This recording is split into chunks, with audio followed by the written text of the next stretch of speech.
Olá, pessoal. Vamos então começar a nossa última aula sobre teorias, né, em química geral. A gente vai ter uma aula ainda para terminar o nosso cronograma, e aí sim essa última aula vai ser só sobre exercícios. E aí daí então a gente encerra o nosso ano letivo para vocês.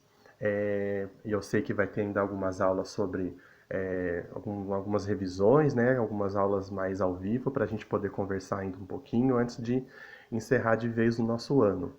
E aí vamos falar sobre radioatividade, né? Em falar sobre radioatividade, a gente pode então observar algumas fotografias que eu coloquei para vocês e pensar no que elas têm em comum. Todas elas, na verdade, são fontes de emissão de radiação. Porque a radiação, na verdade, não está relacionada somente ao urânio, por exemplo, como a gente fala sempre, né? Um exemplo de material radioativo. A gente pode pensar, por exemplo, em radiação, qualquer tipo de emissão de partículas ou ondas eletromagnéticas que são capazes de promover alguma alteração no material final, no material sobre o qual elas emitem essas partículas, né? Ou ondas. Então, por exemplo, a radiação que o celular emite está correspondendo justamente àquela radiação eletromagnética que é justamente o que permite que a gente se comunique, né? Que emite as informações, a, todo tipo de informação que passa no ar, né? É feito por ondas, na verdade, eletromagnéticas.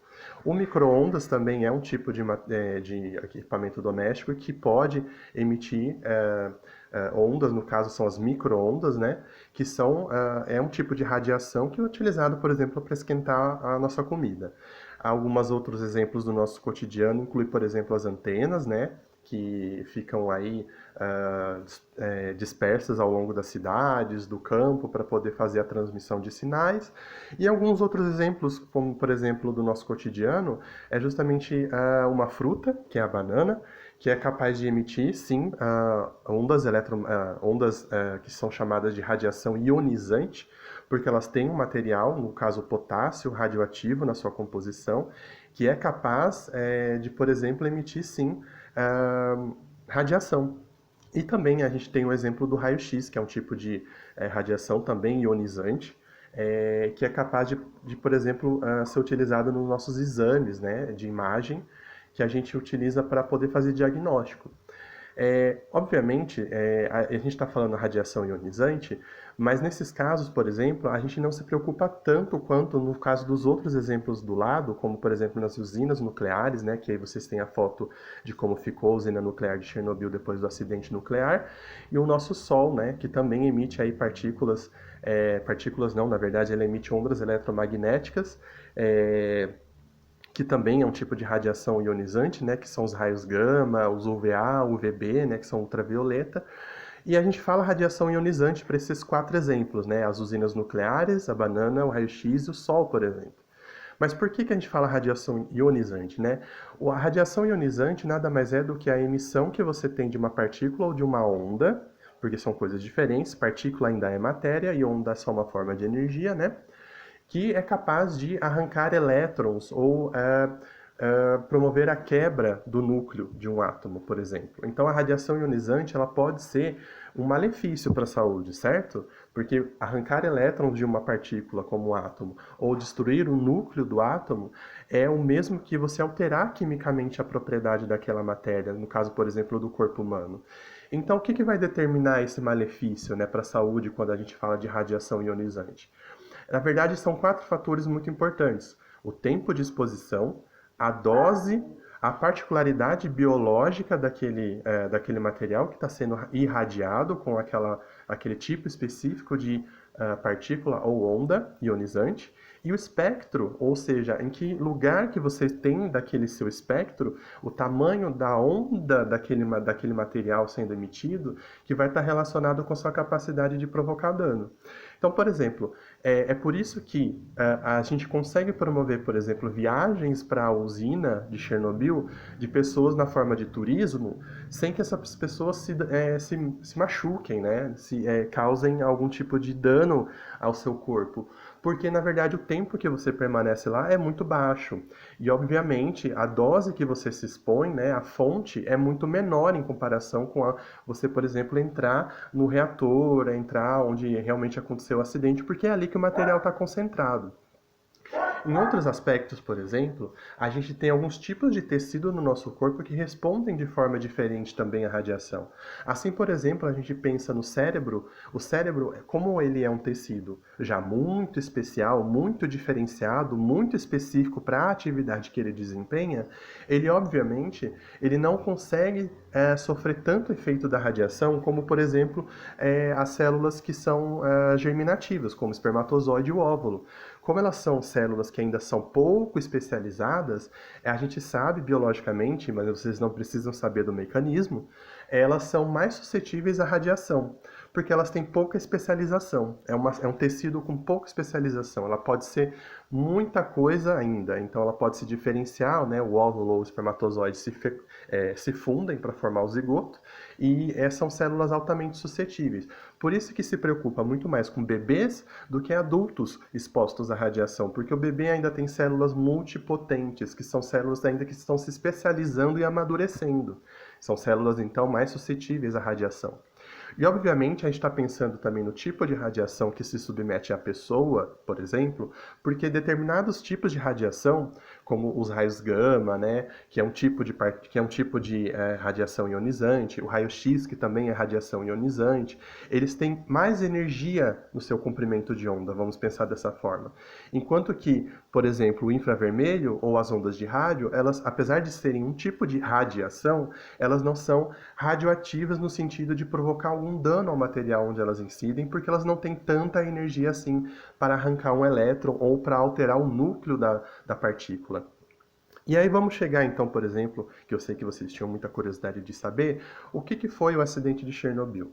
Então, Chernobyl, na verdade, era uma usina nuclear, ou seja, ela utilizava a energia que era convertida no núcleo do átomo de urânio enriquecido, que se degradava, né, que acabava sofrendo o seu processo de fissão nuclear, que é o que está aqui especificado, por exemplo, para vocês. Vocês têm aqui um átomo de urânio, que acaba por incidência de uma partículazinha que a gente chama de nêutron, ela chegava, ou neutrino, no caso, quando ela se choca com o núcleo de um átomo instável, como por exemplo o átomo de urânio, ele naturalmente tende a se dividir em dois. Como ele se divide em dois, o núcleo desse átomo vai se transformar em dois tipos de núcleo.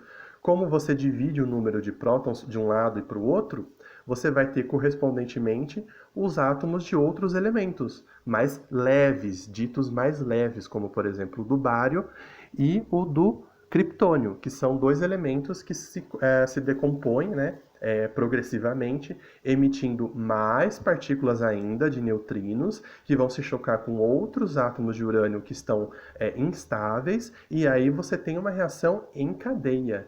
É justamente isso que acontece no reator nuclear.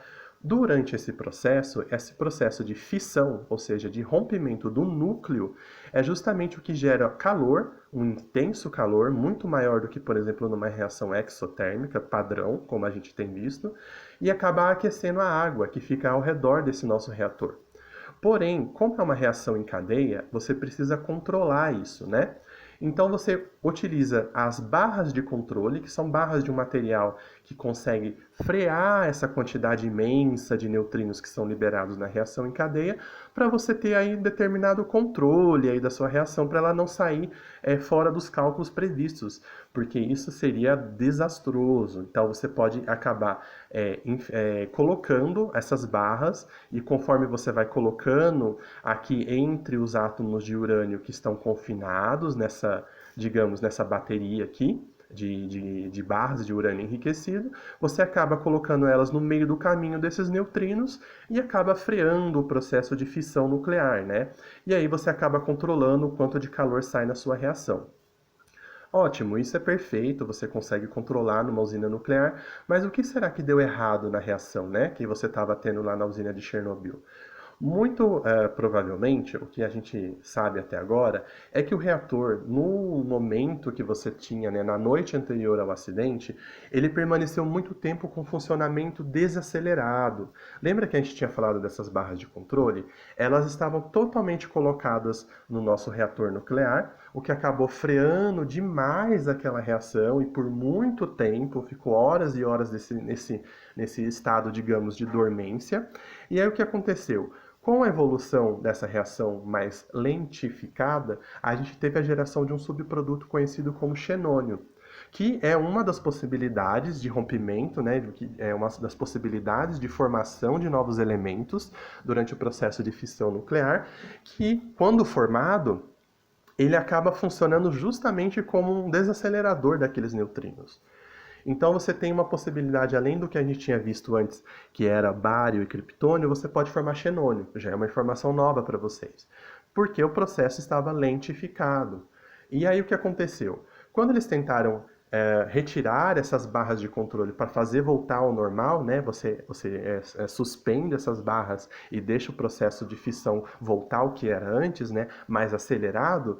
Eles tentaram retirar essas barras de controle e viram que a potência do reator nuclear não estava subindo como era esperado, né? Porque os neutrinos teoricamente voltariam a romper mais e mais e mais núcleos de átomos de urânio.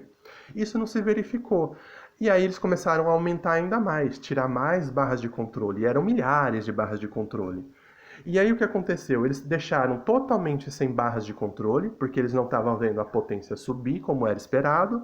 Só que o que acontece? Esses neutrinos, eles não estavam rompendo os átomos de urânio, obviamente, os núcleos, né, desses átomos de urânio. Mas eles estavam terminando de queimar, entre aspas, né, vamos dizer assim, o xenônio que estava ali acumulado durante a noite toda. Só que a partir de um momento em que isso foi totalmente queimado, esse veneno, digamos assim, que é o xenônio, a gente pôde observar na época que aquela potência daquele reator ficou muito alta.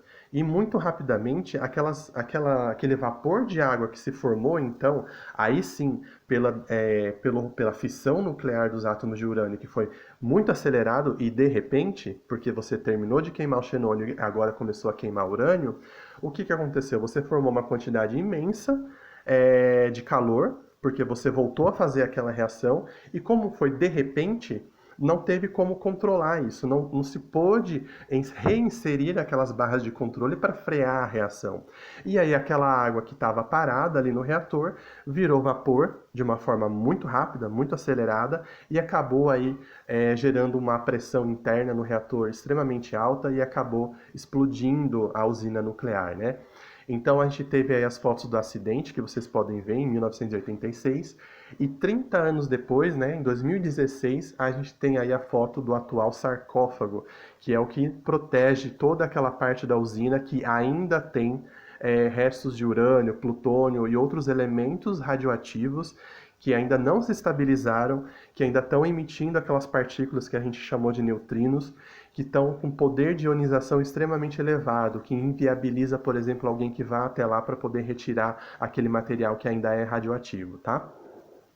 Então vamos falar um pouquinho sobre reações nucleares, de fato, né? O que diferencia ela, por exemplo, das reações que a gente tem visto até agora, que são reações elementares, né? Como, por exemplo, aquelas de dupla troca, reações de ionização, reação de neutralização. A gente fala que, por exemplo, nas reações comuns, reações químicas do dia a dia, a gente mexe com a eletrosfera, ou seja, com os elétrons na camada de valência. Então, em nenhum momento você fala assim, o cloro, por exemplo, o átomo de cloro ou o átomo de oxigênio, eles se transformaram em outros elementos. Isso não acontece. O que acontece é que existe um rearranjo entre os átomos e, consequentemente, a geração de novas moléculas, certo? E aí você pode ter, obviamente, reações exo ou endotérmicas de acordo com a entalpia das reações, como vocês já devem ter visto numa outra frente.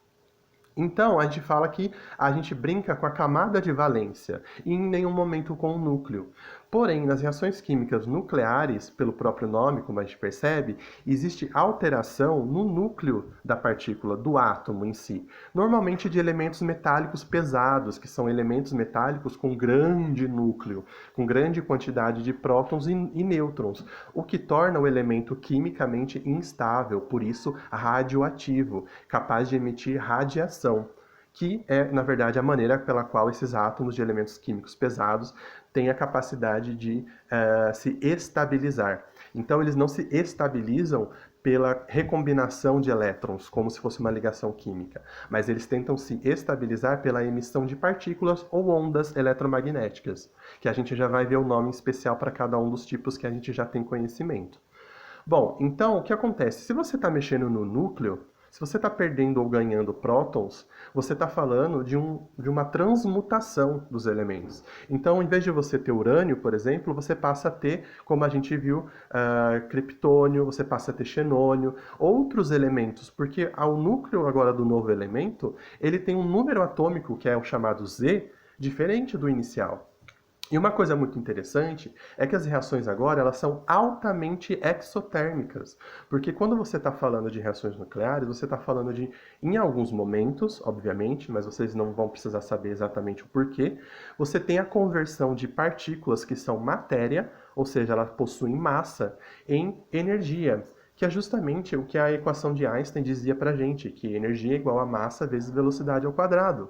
Como a energia pode se transformar em massa, e isso ocorre por um fator de velocidade da luz ao quadrado, você pode ter uma pequena massa de uma partícula se transformando em energia e uma energia estrondorosamente alta, que é o que acontece, por exemplo, nas bombas nucleares. Você vê que uma pequena quantidade, alguns quilos de urânio, por exemplo, enriquecido, é capaz de se transformar numa energia imensa, né, e potencialmente fatal para todo mundo.